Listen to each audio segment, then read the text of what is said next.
Alors maintenant qu'on a fini la structure d'un œil, on va la copier-coller pour avoir du coup l'autre partie.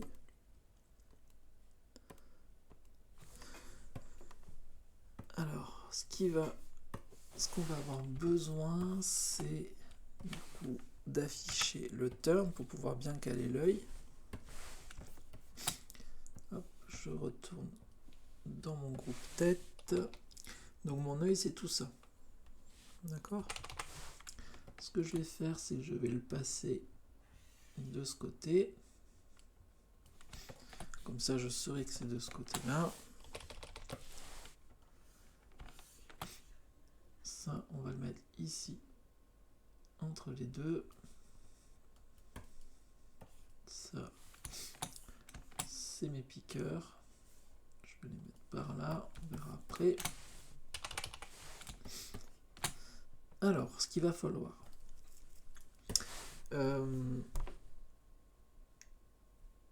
Alors, je vais vous expliquer juste un truc avant de commencer.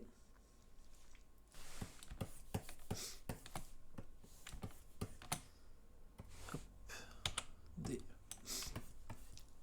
Je vais mettre là. Donc, je vais faire un nouveau drawing. Je vais l'appeler. Bien sûr, je ne l'ai pas créé, pardon, CTRL R. Voilà. Donc là, par exemple, j'ai un dessin avec un PEG, CTRL P, où en fait j'ai une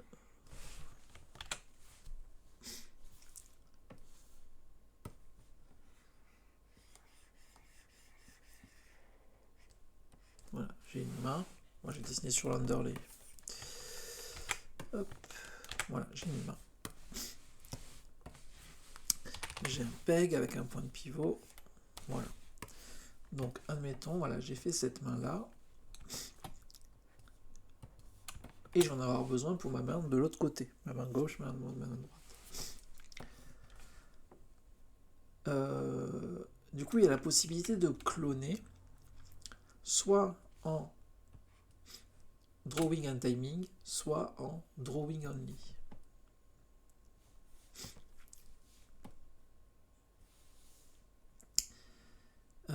Du coup, ça, on le retrouve ici.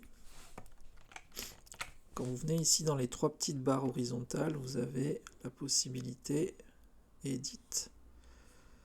Pas du tout.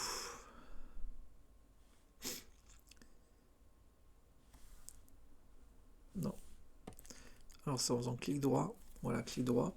Vous avez Clone Selected Layer Drawing Only, Clone Selected Layer Drawing and Timing.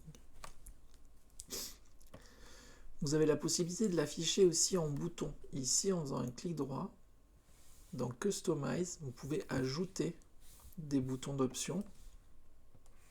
Donc moi, je l'ai déjà ici, donc je vais l'enlever. Du coup, on a le clone Drawing and Timing. Je vais le passer ici à droite. Et le clone Drawing Only. Apply. Je vais faire les deux, comme ça, je vais vous montrer la différence. Donc si je sélectionne ça, et ici, je viens cliquer sur Clone Drawing and Timing. Donc il me fait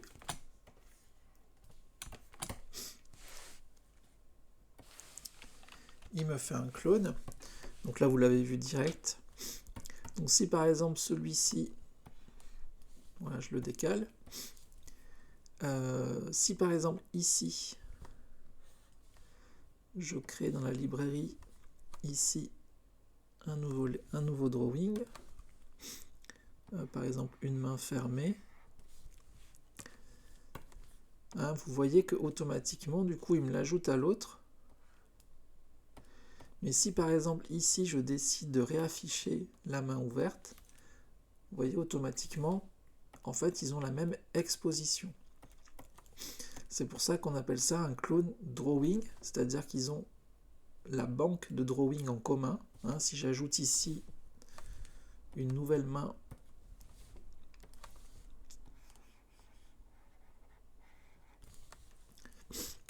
elle est aussi disponible dans la banque de l'autre. Attendez, je vais mettre les drawing substitutions, comme ça vous verrez mieux.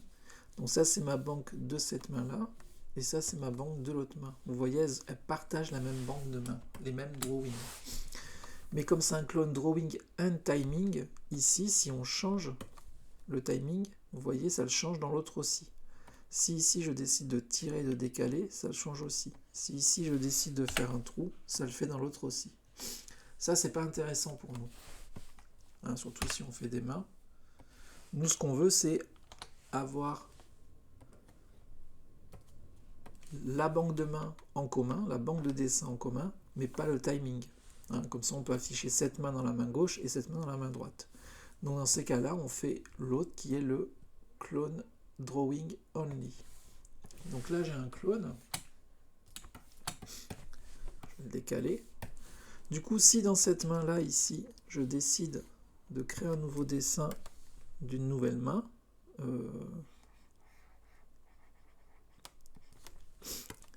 voyez, ça n'a pas changé l'autre, mais par contre, si je vais dans l'autre, je l'ai de disponible. Donc si j'en ai besoin de l'afficher ici à ce moment-là, et ici d'afficher ici dans ce moment-là, pour moi, il n'y a aucun problème.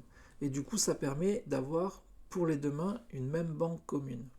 Ça va être la même chose pour l'œil. C'est-à-dire que si dans cet œil-là, j'ai besoin de dessiner un œil fermé, par exemple, je l'aurai aussi disponible dans l'autre œil. Donc c'est pour ça qu'on va faire des clones drawing only. Ok. Donc moi je vous encourage ici dans le customize d'enlever, vraiment pour ne pas faire d'erreur, le drawing and timing. Donc je le sélectionne, je le repasse ici dans cette colonne, apply, ok, et comme ça ici on n'a que le drawing only. Donc je retourne dans mon œil, là c'est ma tête, donc je prends tout le backdrop,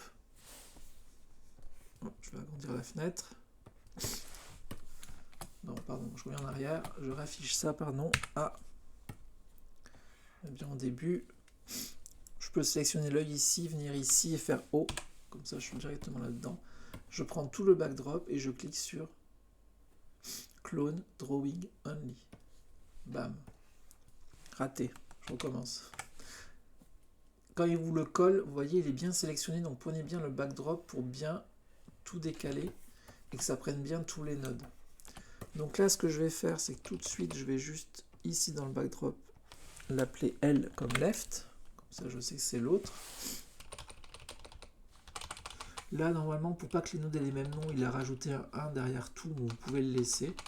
Ou alors, dans ce cas, vous remplacez le 1. Il y a bien des 1 partout, vérifiez.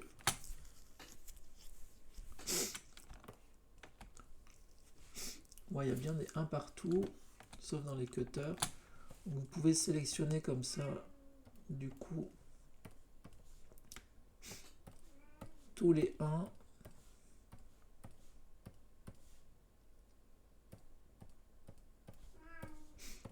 Voilà. Et sur le AB+, plus ABC, là, dans suffixe, donc la fin, vous insérez moins, vous mettez L pour left, et vous remove l'underscore, pardon, underscore 1. Et vous faites OK. Donc là, ça va changer tous les 1 en L. Voilà, du coup, il faut que je place ce backdrop, on va le mettre de ce côté. Donc bien sûr, je connecte l'œil au visage, je connecte tout le cutter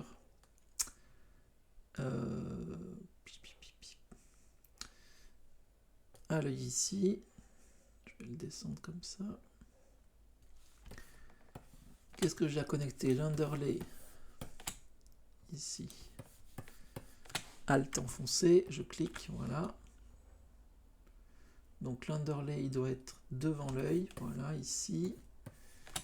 Ici, je sélectionne les deux comme ça, et je vais venir cliquer. Je maintiens Alt enfoncé, je clique comme ça, voilà, comme ça il se relie. Qu'est-ce que j'ai d'autre à connecter?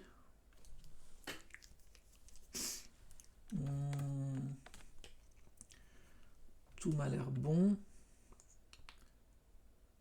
Ok, donc je vais prendre le peg le plus haut qui contrôle tout. je vais l'inverser. Donc soit dans Tool Properties, vous cliquez là-dessus, comme ça l'inverse. Hein, vous voyez, ça a inversé la structure. Soit vous appuyez sur le chiffre 4 et ça inverse aussi.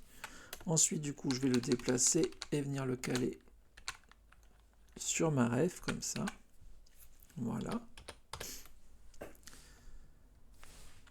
Le problème, du coup, quand on fait ça, c'est que si ici, je veux resetter en appuyant sur R, il va revenir sur l'autre. Donc, ce qu'on fait généralement, c'est qu'on va mettre ce qu'on appelle un static transform, qui va nous permettre de stocker justement les coordonnées qu'on voit ici. Je ne sais pas si on peut agrandir. Vous voyez les coordonnées de X et le scale -1 puisque j'ai flippé. On va les stocker dans un node qui s'appelle le static transform. Comme ça, ici, on va pouvoir tout remettre à 0. Et quand on fera R, c'est-à-dire remettre tout à 0, ben, il viendra se replacer ici. Donc j'appuie sur Entrée, je tape static. Voilà. Donc généralement, le static, il vient stocker les infos du PEG parent. Donc du PEG qui est au-dessus. Donc moi, ce que je fais, c'est que je le mets juste... Je maintiens Alt enfoncé, je le clipse juste comme ça. Comme ça, j'ai le PEG juste au-dessus que j'ai déplacé. Je vais dans les propriétés. Vous cliquez sur Bake Immediate Parent Transformation. Donc là, vous voyez, il récupère les infos qui étaient à l'intérieur. Donc le problème, c'est qu'il cumule ça plus ça. Donc votre œil, il est reparti ici. Et celui-ci, vous le resettez. J'appuie sur R, revient à 0. Et là, vous voyez, il est reseté. Par contre, le statique, il faut le mettre au-dessus. Donc, je maintiens Alt enfoncé, je le déclipse ici. Hop. Et là, je remaintiens Alt enfoncé et je le clipse au-dessus. Voilà. Vous pouvez le renommer st static underscore ric. Hop là, j'arrive plus à pas écrire. Ric I et L puisque c'est de l'autre côté. Et voilà.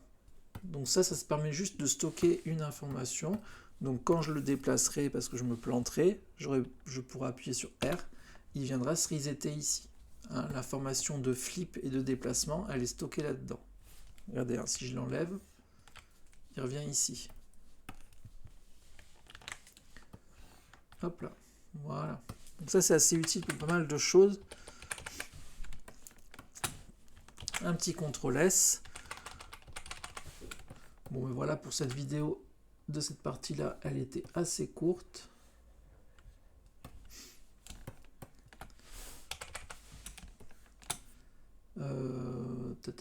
Ce que je vais faire, c'est que je mets quand même ici. Ah, on va juste tester. Ah, mais non, mais c'est ça qui manque justement.